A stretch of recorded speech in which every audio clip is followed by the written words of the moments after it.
अस्सलाम वालेकुम, welcome to my YouTube channel. PSL 8 जो है वो इस वक्त ऑलमोस्ट जो है वो आप कह सकते हैं कि 75% जो है वो ख़त्म हो चुका है और बहुत ज़बरदस्त क्राउड ने रिस्पांस किया है। और जिस तरीके से क्राउड आया है और जिस तरीके से मैचेस हुए हैं, PSL की जो खूबसूरती है, क्लोज मैच गए हैं। सिर्फ एक मैच ऐसा होगा जो वन साइडेड गया होगा, बाकी एंड लास्ट बॉल तक जो है वो मैच चले हैं। और बड़ी ज़बरदस्त जो है PSL 8 के अंदर बहुत ज़बरदस्त किस्म की क्रिकेट देखने को मिली है। और इसके अंदर अगर देखा जाए तो कराची किंग्स और कोयटा ग्लैडिएटर्स बिल्कुल सेम सूरत हाल है जो लास्ट ईयर की थी। कहा मैं पहले बात करूंगा कराची किंग्स की, लेकिन उससे पहले आप सब्सक्राइब लाइक शेयर जो है वो ज़रूर किया करें ताकि आने वाली अपडेट्स जो है वो आपको मिलती रहे। तो नाजरीन, बात अगर हम करते हैं कराची किंग्स की, तो कराची किंग्स में जब बाबर आजम कैप्टन बने थे फर्स्ट टाइम, उससे पहले आपको पता है इमाद वसीम जो हैं वो पूरी काफ़ी अर्सा उन्होंने कप्तानी की है। उससे पहले शुएब मलिक भी रहे हैं, रवि बुपारा भी रहे हैं और फिर इमाद वसीम बने हैं। और इमाद वसीम की कप्तानी में कराची किंग्स जो है वो जीता भी है। लेकिन कराची किंग्स जो है ना, वो एक चीज़ को मिस कर रहा होगा 100%, वो है ओपनर पार्टनरशिप। पहले अगर शर्जील आउट भी हो जाते थे तो बाबर आजम जो है वो एंड तक खड़े रहते थे। हालांकि इसके ऊपर आकिब जावेद ने और बहुत सारे लोगों ने सवाल किया कि हम तो इसको आउट ही नहीं करते बाबर को, क्योंकि हम वो इस तरह करते हैं, वो इस तरह करते हैं, उनका स्ट्राइक रेट ख़राब हो जाता है, वो हमारे लिए फ़ायदेमंद है अगर हम वो रहते हैं बॉल वेस्ट करते हैं। हालांकि ऐसा नहीं है। कराची किंग्स जीता है। उस टाइम बाबर आजम थे, बाबर आजम के सबसे ज़्यादा रन्स थे और बाबर आजम ने बहुत अच्छी क्रिकेट खेली लास्ट ईयर। वही टीम मैनेजमेंट, वही वसीम अकरम, वही सारी चीज़ें, वही सारी टीम। एक प्लेयर चेंज हुए हैं जिसमें बाबर आजम जो है वो गए हैं और उससे ज़्यादा सीनियर शुएब मलिक जो है वो इस टीम में आए। लेकिन किस्मत जो है वो कराची किंग्स का साथ नहीं दे रही। और लास्ट ईयर तो एक मैच जीते थे और 9 मैच हारे थे, और इस ईयर 2 मैच जीते हैं और बाकी स्टिल जो है वो हार रहे हैं। लास्ट ईयर बाबर आजम जो है वो एज अ कैप्टन एंड तक खड़े रहते थे, और इस ईयर इमाद वसीम जो है वो एंड तक फाइट कर रहे होते हैं, और उनके साथ जितने भी प्लेयर्स हैं वो उस तरीके से परफॉर्म नहीं कर रहे। और इसके क्या रीजंस हैं? इसके बहुत सारे रीजंस हैं, और वो आपको मैं अपनी नेक्स्ट वीडियो में बताऊंगा कि कराची किंग्स जो है वो किन वजूहात की वजह से हार रहा है। और उसके साथ साथ जो पिछले साल सेम सिचुएशन थी, सेम उनकी परेशानी थी, वो इस साल भी सेम है। बॉलिंग लाइन देखें, बैटिंग लाइन देखें, या अगर आप देखें सिवाय आमिर के उसके अंदर कौन परफॉर्म कर रहा है? कोई भी नहीं। उसके बाद अगर हम बात करते हैं कोयटा ग्लैडिएटर्स की, कोयटा ग्लैडिएटर्स जिस तरीके से पहले 4 इयर्स में टॉप पे रहता था और टॉप 2, टॉप 3, टॉप 4 इसके अंदर फिनिश करता था, लेकिन कोयटा ग्लैडिएटर्स भी सेम सिचुएशन कराची किंग्स की तरह है। 5 मैच वो हार गए हैं, 5 मैच ये हार गए हैं। अब इस वक्त कोयटा ग्लैडिएटर्स के जो हैं वो 7 मैच हो गए हैं और कराची किंग्स के 8 मैच हो गए हैं। तो कल का जो मैच होना है कोयटा ग्लैडिएटर्स का और कराची किंग का, वो आपको पता ही है, वो मैच पिंडी में हो रहा है, और उसके अंदर जो भी जीतेगा उसका मोराल ही थोड़ा सा बढ़ेगा, लेकिन उनको पॉइंट्स पे कोई फायदा नहीं होने वाला। इस टाइम पिक्चर सारी सामने आ गई है कि टॉप 4 पे कौन सी टीम्स आ रही हैं। डेफिनेटली लाहौर कलंदर, इस्लामाबाद यूनाइटेड, और उसके बाद जो है मुल्तान सुल्तान, और उसके बाद है शावर जल्मी, जिसके लिए इतनी सारी बातचीत की जा रही थी। बाबर आजम उसी टीम को लीड कर रहा है, और उसी टीम को लेके, पेशावर जल्मी टीम को लेके कराची किंग्स को 2 बार हरा चुका है। और उसके ऊपर वो कहते थे कि बाबर जो है वो अच्छी कप्तानी नहीं करते, लेकिन फिर भी बाबर आजम ने अच्छी, खुद नहीं भी चले, अगर परफॉर्म नहीं भी किया तो उनकी टीम ने बड़ा अच्छा परफॉर्म किया, जिसकी ज़रूरत जो है वो शायद कराची किंग्स और कोयटा ग्लैडिएटर्स को थी। कोयटा ग्लैडिएटर्स ने अच्छे प्लेयर्स पिक किए, जेसन रॉय जैसे प्लेयर पिक किए, विल समिथ जो है वो उसको पिक किया, और उसके बाद उमर अकमल, और उसके बाद बहुत सारे बैट्समैन इन्होंने अच्छे पिक किए, लेकिन उसके बावजूद इनकी टीम परफॉर्म नहीं कर पा रही।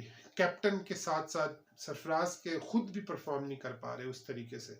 और अगर बॉलिंग को हम देखा जाए तो बॉलिंग में नसीम शाह के अलावा या उमैद आसिफ के अलावा कोई ऐसा खास बॉलर नहीं है जो परफॉर्म करे। हालांकि अफगानिस्तान के उन्होंने मुजीब रखे हैं जो बेस्ट बॉलर हैं, लेकिन वो भी कोई खास परफॉर्मेंस नहीं दे पा रहे। और कोयटा ग्लैडिएटर्स की बदकिस्मती, वो भी आगे नहीं आ पा रहे। और लास्ट 4 ईयर से कराची और कोयटा ये मुसलसल बाहर निकल रही है। कराची किंग्स जो लाहौर का सबसे ज्यादा मजाक उड़ाती थी, लाहौर कलंदर का, आज खुद सबसे ज्यादा हार रही है। और आज आप देखें कि पहले 6 इयर्स लाहौर कलंदर जो है वो बिल्कुल लास्ट में रह के निकल जाती थी। इवन 5 टीम्स भी थी, फिर भी लाहौर कलंदर बाहर हो जाती थी। या उनकी बदकिस्मती कि वो टॉप 4 में आके भी मैच हार जाते थे। लेकिन लाहौर कलंदर ने जिस तरीके से फाइट बैक किया, जिस तरीके से आकिब जावेद ने हिम्मत नहीं हारी और उन्होंने अपनी टीम को बिल्ड किया, और बिल्ड करने के बाद उन्होंने प्लेयर्स भी दिए और पाकिस्तान टीम को प्लेयर्स दिए, उस तरीके से कराची किंग्स ने प्लेयर नहीं दिए। कराची किंग्स का आपको पता ही है कि कराची किंग्स जो है वो बहुत ज्यादा उसका जो सोशल मीडिया और उसके साथ साथ बहुत ज्यादा हालांकि उनकी एडवर्टाइजमेंट होती है, उसके बावजूद कराची किंग्स जो है वो प्लेयर्स डेवलप नहीं कर पा रही, वो मौका नहीं दे पा रही, और वो बंदा वहां पे ही बैठा रहता है। और उसके साथ साथ कोयटा की एक दफा मैं फिर बात करूं तो कोयटा ग्लैडिएटर्स में इस वक्त 8 साल हो गए हैं सरफराज को कप्तानी करते हुए।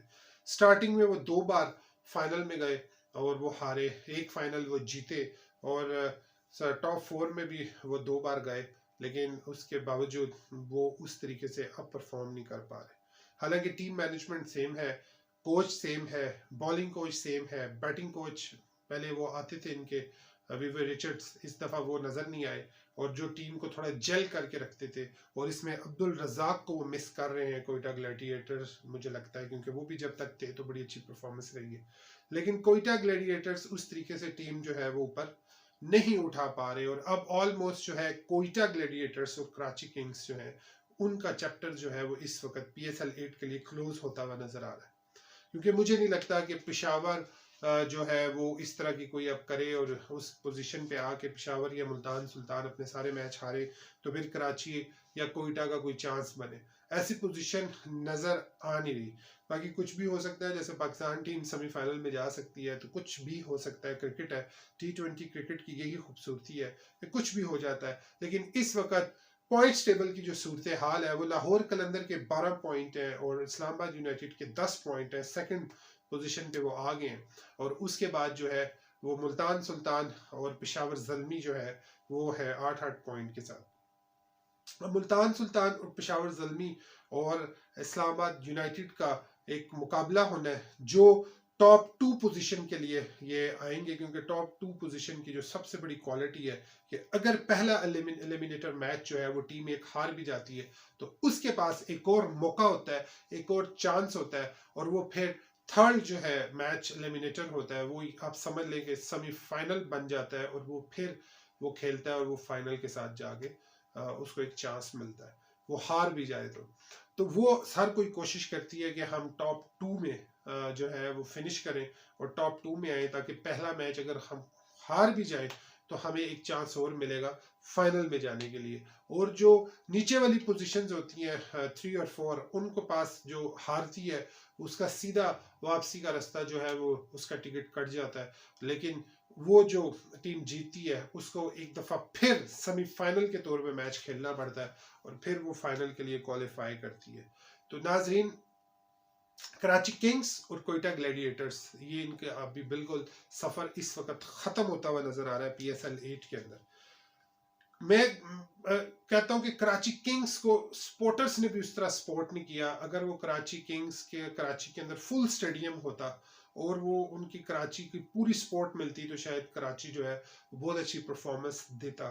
इससे बहुत बड़ा बेनिफिट हो रहा है। आप देखें मुल्तान सुल्तान को मुल्तान में जैसी सपोर्ट मिली क्राउड की तरफ से, आप देखें कि पहला मैच वो हारे हैं लेकिन उसके बाद किस तरीके से उन्होंने परफॉर्म किया और उनके सपोर्टर्स ने उनको बड़ा स्टेडियम के अंदर हौसला दिए। और उसके बाद अगर हम देखें लाहौर कलंदर, लाहौर के जितने भी मैचेस इस वक्त हो चुके हैं लाहौर में जैम पैक फुल क्राउड आया और बहुत बहुत शुक्रिया उस क्राउड का, मुल्तान के, लाहौर के, रावलपिंडी के, जो फुल स्टेडियम रख रहे हैं। और इस्लामाबाद यूनाइटेड को भी यही सपोर्ट मिल रही है कि वो हारा हुआ मैच भी है, वो हिम्मत नहीं हारते, और हारा हुआ मैच भी जो है वो जीत में बदल देते हैं। उसकी सबसे बड़ा रीज़न ये है कि वो अपने होम क्राउड और होम ग्राउंड में खेल रहे होते हैं। कोयटा इस चीज़ को मिस करता है, पेशावर इस चीज़ को मिस करता है। अगले साल आई होप कोयटा के मैचेस कोयटा में हो, पिशावर के मैचेस पिशावर में हो, मुल्तान के मुल्तान में, लाहौर के लाहौर में, इस्लामाबाद के पिंडी में, तो फिर बहुत ज़्यादा मज़ा आएगा। और इनका होम एडवांटेज जो है, होम क्राउड के सामने जब वो खेलेंगे, क्योंकि मुझे लगता है कि PSL 9 के अंदर अरबाब न्याज क्रिकेट स्टेडियम में और अगर बुकटी या गवादर स्टेडियम जिसमें भी कोयटा में मैच हुए, तो मुझे लगता है बहुत ज़बरदस्त किस्म की क्रिकेट होने वाली है। और शायद कोयटा के अंदर शायद 2 या 3 मैच होते हुए नजर आए, लेकिन अरबाब न्याज क्रिकेट स्टेडियम के अंदर मुझे लगता है कि शायद कम से कम 5 मैचेस जो है वो ज़रूर मिलेंगे। लेकिन कोयटा ग्लैडिएटर्स और कराची किंग्स को, टीम मैनेजमेंट को, उनके फ्रेंचाइज ओनर्स को अब सोचना पड़ेगा। वसीम अकरम जैसे प्लेयर उन्होंने रखे हुए हैं, मोइन खान जैसे प्लेयर उन्होंने रखे हुए हैं, जो कोच हैं, जो उनकी टीम मैनेजमेंट का हिस्सा है, लेकिन उन्हें फिर भी अब सोचना पड़ेगा कि हमने टीम को किस तरह बिल्ड करना है। क्योंकि जिस तरीके से टीम्स बनाई हैं लाहौर कलंदर और मुल्तान सुल्तान, और खास तौर पे जैसे इस्लामाबाद यूनाइटेड, ये 3 अपनी टीम को बिल्कुल बैलेंस रखते हैं। लाहौर ने हफीज को नहीं लिया, एक थोड़ी सी मिस्टेक की थी, लेकिन उसके बावजूद उन्होंने जिस तरीके से बैलेंस किया, पहले लाहौर ने कामरान गुलाम को रखा, जैसी उसकी परफॉर्मेंस इधर लगी अब्दुल्ला शफीक को ले, और वो उनके लिए अच्छा साबित हुए। तो मुझे लगता है कि लाहौर कलंदर, मुल्तान सुल्तान और इस्लामाबाद यूनाइटेड वो बेहतर टीम्स को बना रहे हैं और डेवलप कर रहे हैं। लेकिन कराची की अगर मैं बात करूं और कोयटा की अगर मैं बात करूं, तो उस तरीके से टीम्स नहीं बना रहे। लेकिन अगर मैं पिशावर जल्मी की बात करूं, तो पिशावर जल्मी ने बैटिंग अपनी बहुत अच्छी रखी है, लेकिन बॉलिंग में वो मिस कर रहे हैं। हालांकि वहाब रियाज, सलमान इरशाद जैसे जो है बॉलर्स वो बहुत अच्छे हैं उनके पास, लेकिन वो परफॉर्म नहीं कर पा रहे। तो पिशावर सलमी की बॉलिंग इस वक्त वीक है, बैटिंग इस वक्त स्ट्रांग है। लाहौर इस वक्त फुल बैलेंस टीम है, Multan Sultan full balance team है, इनके पास ऑप्शंस भी हैं। तो मुझे लगता है एक दफ़ा फिर कि मेरी जो प्रेडिक्शन है वो लाहौर, मुल्तान और इस्लामाबाद, इन 3 में से 2 टीम्स आगे आनी है। या तो लाहौर मुल्तान का फाइनल होगा, या इस्लामाबाद लाहौर का फाइनल होगा। लाहौर को मैं फाइनल में मुझे लगता है कि वो आएगी, और बहुत कोई बुरी क्रिकेट अगर लाहौर खेले, तो शायद फिर मुल्तान और इस्लामाबाद का फाइनल हो। और वो भी लाहौर अपनी बुरी क्रिकेट खेलने के बाद ही इस तरीके से होगा कि वो अपने दोनों मैचेस पहले हारे और फिर उसके बाद वो फाइनल में जाए। जिस तरीके की उनकी बॉलिंग और उनकी बैटिंग लाइन है, वो अगर मुझे लगता है कि अगर वो बॉलिंग के लिहाज से लाहौर अगर 150 भी स्कोर करती है तो वो पकड़ लेती है। उसकी बॉलिंग बहुत मजबूत है, क्योंकि उसके पास 3 जेन्युइन फास्ट बॉलर्स हैं। फिर उसके बाद उसके पास स्पिनर राशिद खान, फिर उसके बाद David Wiese, genuine allrounder, bowling batting हर तरीके से, फील्डिंग से भी वो फायदा देते हैं। तो बहुत अच्छी टीम बनी हुई है। तो अब देखना यह है कि कौन सी ऐसी टीम जो है वो फाइनल में जाएगी, और कौन PSL 8 की ट्रॉफी जो है वो लिफ्ट करेगी, कौन सा ऐसा कप्तान जो है वो अब सामने आएगा। लेकिन कोयटा और कराची किंग्स को बहुत मेहनत करनी पड़ेगी, और उनको नेक्स्ट PSL के लिए और बहुत टफ उनके लिए होगा। और अगर नेक्स्ट PSL में 2 टीम्स और एड ऑन होती हैं, तो फिर कोयटा और कराची को बहुत अच्छी टीम बनानी पड़ेगी, और फिर जाके उनका मुकाबला होगा। क्योंकि आने वाली जो टीम्स होंगी वो लास्ट 8 ईयर से वो PSL को देख रही हैं, और वो जाहिर बात है कि वो बहुत अच्छी टीम्स को, स्ट्रॉन्ग टीम्स को सामने लेके आएंगी, और वो कोशिश करेंगी, जैसे मुल्तान सुल्तान एकदम से सामने आई है, और वो टीम्स कोशिश करेंगी। और अगर 10 टीम्स हो जाती हैं, तो फिर कराची किंग्स और कोयटा ग्लैडिएटर्स के लिए अगर उन्होंने इस तरह की टीम्स बनाई और सारे ऑलराउंडर्स रखे, तो फिर मुझे नहीं लगता कि इनको दोबारा फिर इस तरीके से चांस मिलेगा। इस वक्त सारे एक एक ट्रॉफी जीत चुके हैं, 2 बार इस्लामाबाद जीता है, तो अब आगे जो PSL 9 है उसके अंदर अगर 2 टीम या 4 टीम्स और ऐड होती हैं तो फिर देखें कि किस तरीके से परफॉर्मेंस होती है। आप भी नाजरीन ज़रूर बताइएगा कि कौन सी ऐसी टीम्स जो हैं वो अब PSL के अंदर ऐड होनी चाहिए, कौन से सिटी की ऐड होनी चाहिए। मुझे जहाँ तक लगता है, चाहे जो मैं कहता हूँ जहाँ का क्रिकेट स्टेडियम है वहाँ की टीम बनाए। फॉर एग्जाम्पल फैसलाबाद में स्टेडियम है, सियालकोट में स्टेडियम है, हैदराबाद में क्रिकेट स्टेडियम है, सखर में है, डेवलप हो सकता है, और इसके साथ साथ बल्दिस्तान में है या कश्मीर में है। अगर ये वाले स्टेडियम्स को देखा जाए, मद्देनजर रखा जाए, तो इसमें से टीम अगर रखें तो ज्यादा बेहतर है। ऐसी कोई टीम का नाम ना रखें जहां क्रिकेट स्टेडियम ना हो। क्रिकेट स्टेडियम हो ताकि वहां के लोग आए, वहां के पहले स्टेडियम होना बहुत जरूरी है, फिर आप जैसी मर्जी टीम्स जो है वो रखें। IPL को अगर आप देखते हैं तो उनकी हर टीम्स का होम ग्राउंड है।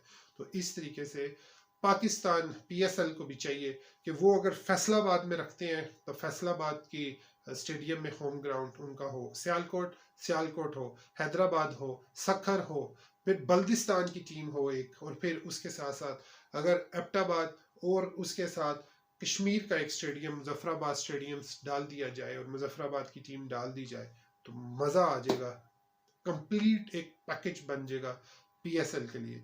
तो ये तो है फैसला जो है वो PCB ने करना है और इन्होंने नहीं करना है। हम सिर्फ एक एक एडवाइस या मशवरा ही दे सकते हैं। तो आप कौन सी टीम चाहते हैं, किस सिटी की टीम चाहते हैं, तो ज़रूर कमेंट में बताइएगा।